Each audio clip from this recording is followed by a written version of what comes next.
whole picture, you know. I mean, I'm trying to remember it too because for me it was very shocking. Yeah, I'm sure it was very traumatic. Very shocking. So stupid. I was so stupid. There he is. Please leave. And he's gonna threaten me. Yes. And he's gonna physically. Please leave. He's gonna physically violate me because I'm literally sleeping. You're literally in my bed, in my room, and in my house. Please leave. Like, bro, if this was your best friend, you'd be upset too. Like, come on now.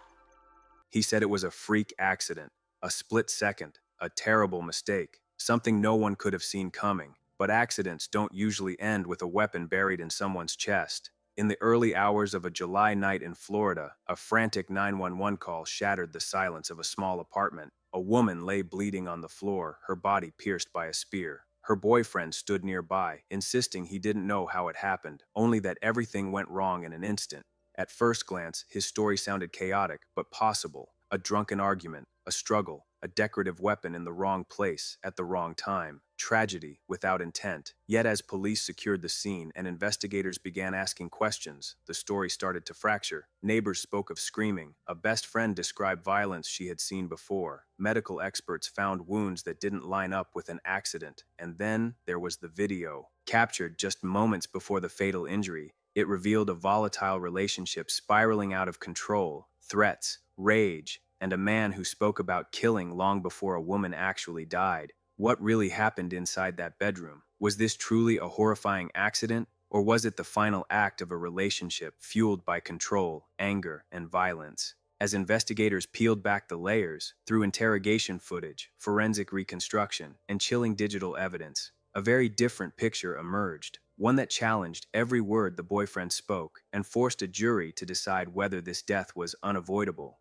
or inevitable. This is the story of a man who claimed fate was to blame, and the evidence that proved otherwise. It was supposed to be an ordinary night winding down, the kind of night where exhaustion settles in after drinks, where doors close, voices lower, and the world outside fades away. But inside a small apartment in Hallandale Beach, Florida, the tension didn't dissolve, it sharpened. Just after midnight on July 12, 2019, the quiet fractured. A woman lay bleeding on the floor. A spear was lodged in her chest, and the man who loved her said it was an accident. The 911 call came in confused, frantic, and filled with uncertainty. The caller didn't know what happened, didn't know who hit her, didn't know how a weapon ended up inside her body. Only one thing was clear: there was blood everywhere, and Sylvia Galva was unconscious. When officers arrived, the scene felt unreal. The apartment was small, cramped, and soaked in blood. Sylvia's injuries were catastrophic. First responders struggled to understand what kind of weapon could cause damage like that.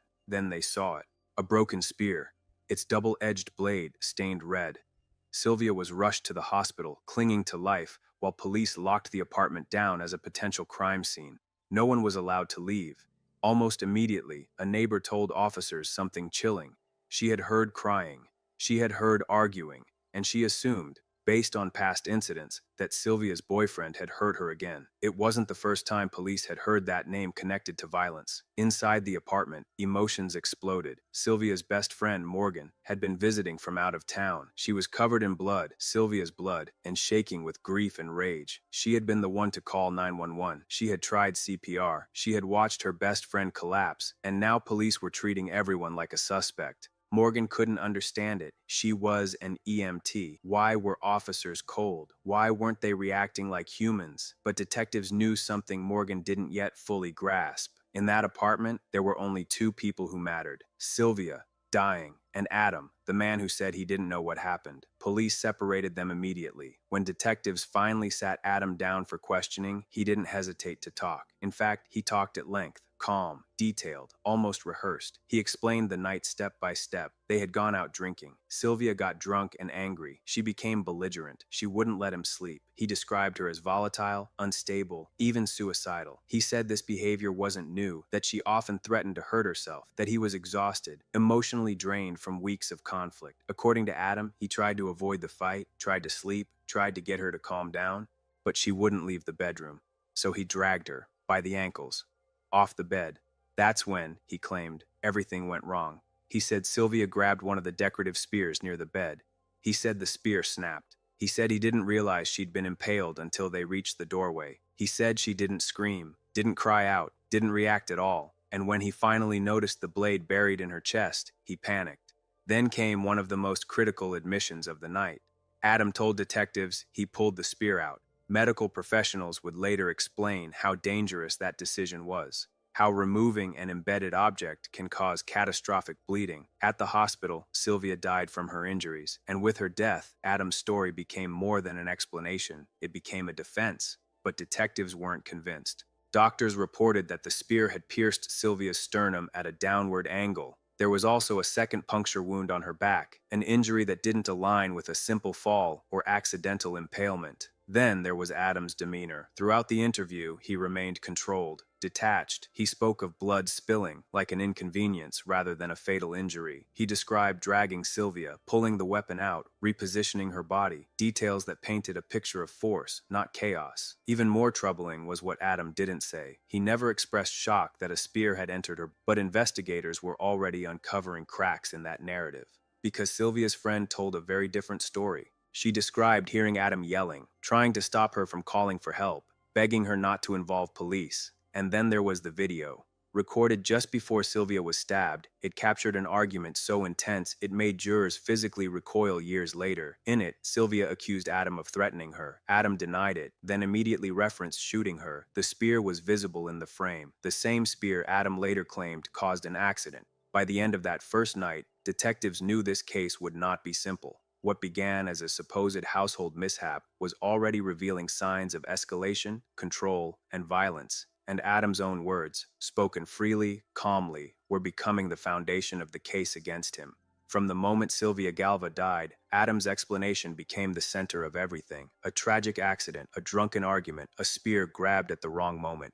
That was the story he repeated again and again. But the problem with stories is that they must survive evidence. And once forensic experts, medical examiners, and crime scene analysts entered the picture, Adam's version of events began to unravel piece by piece. At the hospital, doctors quickly realized Sylvia's injuries were not consistent with a simple household accident. The spear blade had pierced her sternum, one of the strongest bones in the human body. Penetrating it requires significant force. This wasn't a shallow wound. It wasn't a glancing strike. The blade had entered at a deliberate downward angle, traveling deep enough to cause massive internal bleeding. Investigators struggled to understand how a single accidental impalement could cause two distinct penetrating injuries, especially when Adam claimed Sylvia fell onto the spear while being dragged backward. The math didn't add up. Crime scene reconstruction experts were brought in to analyze every detail Adam had described. They examined the bedroom layout, the bed height, the location of the spears, and the path Adam said Sylvia's body took as he pulled her from the bed.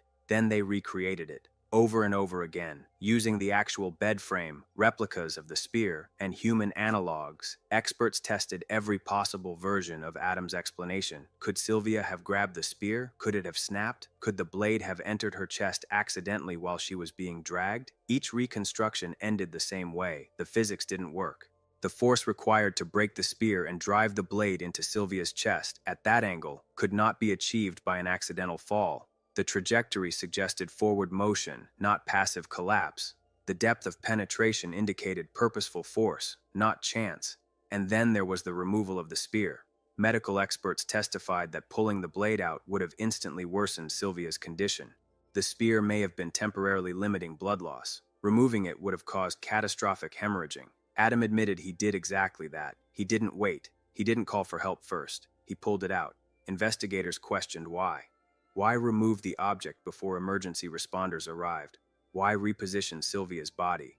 As the forensic case grew stronger, detectives turned to Sylvia's digital footprint. What they found was damning. In the hours leading up to her death, Sylvia had recorded a video on her phone. It captured a volatile argument between her and Adam, an argument that shattered the image of an accidental, isolated incident. In the video, Adam can be heard telling Sylvia to leave the room. She refuses. He grows angrier. His voice hardens. Then come the words that would haunt the courtroom. Adam says he could shoot her. Sylvia challenges him to do it. The exchange is raw, toxic, and frightening. It shows a man escalating, not retreating. A man who sees violence as a means of control, not an unthinkable outcome. And sitting in plain view at the foot of the bed, one of the spears, the same weapon Adam would later claim caused an accident. To prosecutors, this video wasn't just evidence of a fight. It was evidence of intent, mindset, and escalation. It showed a relationship steeped in volatility. It showed a pattern of threats. It showed that violence had already entered the conversation long before a blade entered Sylvia's chest. As the case moved forward, the defense continued to frame Sylvia as unstable. They emphasized her drinking, her emotional state, her alleged suicidal ideation, but prosecutors pushed back hard. Even if Sylvia was intoxicated, even if she was angry, even if the argument was mutual, none of that explained a spear driven through her sternum. None of that explained the second puncture wound. None of that explained why Adam's story shifted under scrutiny. During interviews, Adam's descriptions of his positioning changed. His explanation of where he stood, how he pulled the spear, and where Sylvia was lying became inconsistent. Small details shifted, but those details mattered. Because in homicide cases, truth doesn't move, lies do. When confronted with contradictions, Adam often fell back on confusion, trauma, shock. He described himself as overwhelmed, claiming he couldn't remember certain moments clearly. Yet he remembered others with remarkable precision. He remembered Sylvia's behavior. He remembered dragging her. He remembered the spear breaking. Selective memory became another crack in the defense. By the time charges were filed, the case no longer revolved around whether Sylvia died from a spear wound. That was undeniable. The real question was intent. Did Adam mean to kill her, or did his anger spiral into violence he never planned? Florida prosecutors charged him with second-degree murder, not premeditated, but depraved. A killing born not from careful planning, but from reckless disregard for human life. At trial, Adam chose not to testify. The jury never heard his voice directly. They only heard him through recordings, through his interviews, his words captured on Sylvia's phone, and his explanations frozen in time. And when jurors reviewed the evidence, it didn't take long, less than 2 hours. That's how long it took them to decide that Sylvia's death was not an accident, that the story Adam told, again and again, could not survive the weight of science, physics, and his own words. By the time Adam Crace's case finally reached a courtroom, 6 years had passed since Sylvia Galva lost her life. 6 years of delays, 6 years of motions, hearings, and waiting. 6 years in which one question never went away. Was this truly an accident, or the inevitable end of a violent relationship? For jurors, the trial was not about speculation, it was about proof. And prosecutors came prepared to show that Sylvia's death was not sudden or random, but the final eruption of a conflict that had been building for months. From the very start, the state focused on a single theme. Adam's story could not exist alongside the evidence. They walked jurors back through that night, step by step, dismantling Adam's explanation with methodical precision. First came the medical testimony. Doctors explained what it takes to pierce a sternum. Jurors learned that the sternum is designed to protect vital organs and absorb force. It does not break easily. The spear blade didn't just enter Sylvia's chest, it was driven in. Then came the second wound, a puncture in her back. Prosecutors paused there, letting the silence sit, because no matter how the defense framed it, 2 penetrating wounds didn't align with a single accidental fall. They aligned with force and movement. Next came the reconstruction expert. Using the actual bed frame brought into the courtroom, the expert demonstrated every version of Adam's account. Jurors watched as each reenactment failed. The angles were wrong. The mechanics didn't work. Gravity couldn't explain the depth or direction of the blade. The conclusion was unavoidable. Sylvia did not fall onto the spear. The spear was driven into her. But the most powerful moment of the trial didn't come from an expert witness. It came from Sylvia herself. Her phone video played in court, filling the room with voices from the past. Jurors watched a couple locked in a volatile confrontation. They heard Adam grow increasingly aggressive. They heard him talk about shooting her. They saw Sylvia refuse to back down, and they saw the spear, not hidden, not decorative in the background, but present, reachable, real. Prosecutors argued this video proved something critical: foreseeability. Adam knew how angry he was. He knew weapons were within reach. He knew the argument was escalating, and yet, instead of de-escalating, he dragged Sylvia from the bed. Force met anger. Anger met access. Access met opportunity.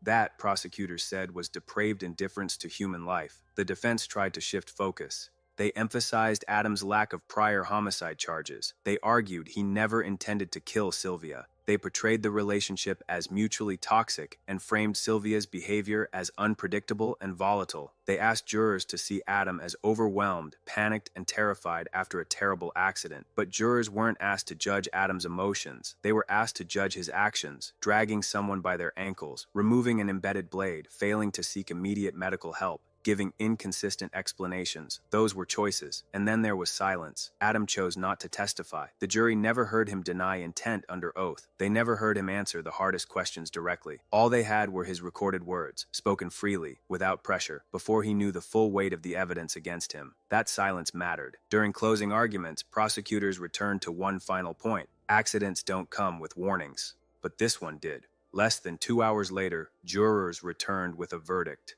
Guilty of murder. No hesitation, no compromise, no doubt. On October 31st, 2025, Adam Krisa stood before a judge for sentencing. He spoke briefly. He said he still loved Sylvia. He said he regretted what happened that night. But remorse could not change the outcome. The judge rejected the defense's request for a 20-year sentence. Instead, Adam was sentenced to life in prison, a permanent end to a story he once claimed was an accident. Sylvia Galva did not get a second chance. And for the jury, the evidence made one thing painfully clear. This was not fate. This was not chance. This was not a freak accident. It was the final, fatal moment of a relationship that had crossed the line from argument to violence, and from violence to irreversible loss. For Sylvia's family and friends, justice came years late, but it came with certainty. When the courtroom emptied and the verdict was read into the record, the case of Sylvia Galva officially ended, but the impact did not. For those who loved her, justice did not erase loss. It did not rewind time or soften the memory of that night. It simply drew a hard line between truth and denial, between a story told and a reality proven. Sylvia's death was no longer framed as an accident. It was recorded as a homicide, and that distinction matters more than it may seem. Because accidents suggest inevitability, homicides demand accountability.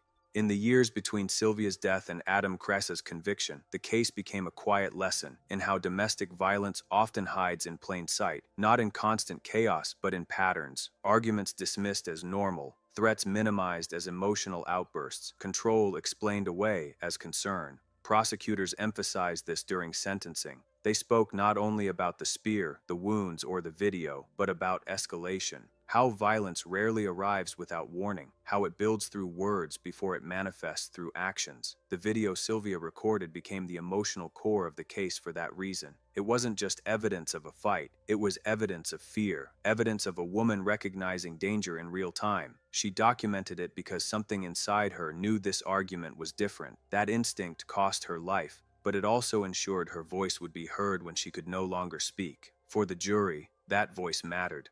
They did not see a perfect victim. They saw a human being, flawed, emotional, angry at times, but they also saw someone who did not deserve to die for refusing to leave a room, someone who did not deserve to be dragged, impaled, and left bleeding on the floor. The law does not require perfection to protect life. It requires restraint, and restraint was absent that night. Adam's sentence, life in prison, was not based on a single moment. It was based on a chain of decisions. Decisions made in anger, decisions made with access to weapons, decisions followed by attempts to explain away the consequences. In his final words to the court, Adam said he still loved Sylvia. The judge did not dispute that, but love, the court made clear, is not measured by words spoken after the fact. It is measured by actions taken when emotions are at their most volatile, and those actions ended a life. For Sylvia's family, the sentence brought a form of closure, but also a lifetime of absence. Birthdays without her, conversations that end in silence, a future permanently altered. For her best friend Morgan, the trauma did not end with the verdict. She had been the one who found Sylvia, the one who called 911, the one who tried to save her. Survivors of violent crime often carry invisible sentences of their own. And then there is the broader lesson this case leaves behind. Domestic violence does not always look like bruises or police reports. Sometimes it looks like control. Sometimes it sounds like threats disguised as jokes. Sometimes it lives in private spaces, dismissed as just another argument, until it isn't. This case also underscores the importance of forensic truth. The spear entered Sylvia's body in a way that could not be accidental. And once that reality was established, everything else fell into place. The jury did not need to imagine what happened. They saw it reconstructed. They heard it documented. They watched it unfold through evidence. Justice, in this case, did not come from emotion. It came from proof. Adam Cresa now serves his life sentence in a Florida correctional institution. Sylvia Galva is remembered through court records, testimony, and the digital echo of her own voice. Her story is not just about how she died. It is about how truth survives even when someone tries to rewrite it. And it is about the importance of recognizing danger before it becomes irreversible. Because the most dangerous lie in cases like this is not the one told after the fact. It is the one we tell ourselves beforehand, that anger will pass, that threats are meaningless, that violence won't happen here. Sylvia's case proves otherwise, and it leaves behind a final, sobering reminder. Some accidents are claimed, some stories are invented, but evidence always tells the truth, even when it takes years for the world to listen.